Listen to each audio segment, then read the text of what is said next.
আমাদের দরিদ্র এলাকা ফুলছড়ি থানা এরান্ডাবাড়ি ইউনিয়ন, এই এরান্ডাবাড়ি ইউনিয়নে আমাদের যে রাস্তা, এই রাস্তায় দেখেন একাডু করে আধাডু করে পানি বাইজে গেছে জায়গায় জায়গায়, আপনারা দেখতেই পাচ্ছেন। এই রাস্তা দিয়ে চলাফেরা করা অসুবিধা হয়ে যায়। এই রাস্তাটা আমাদের একমাত্র রাস্তা, যেটা দিয়ে আগলারচর বাজারে যাওয়া হয় ডাকাইতের চর থেকে। এই রাস্তা ছাড়া কোনো রাস্তা, বিকল্প রাস্তা নাই। তাই আমরা চাই যে এই রাস্তাটা অতি দ্রুত আমাদের মেরামত হোক। আপনারা যদি একটু সহযোগিতা করেন আর শেয়ার করেন, এই শেয়ারের মাধ্যমে এই রাস্তাটা অনেক ভালো হতে পারে।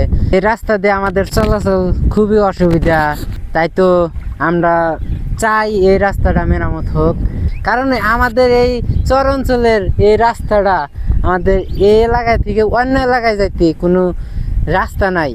এর একটাই মাত্র রাস্তা, সেটা এই যে একটু আজকে সকালবেলা বৃষ্টি হয়েছে, দেখেন আধাডু জায়গায় জায়গায় একাডু করে পানি হয়ে যাচ্ছে নাই। যদি আপনারা দয়া করে একটু শেয়ার করেন, তাহলে এমপি মন্ত্রীরা দেখবে আমাদের দরিদ্র এলাকা।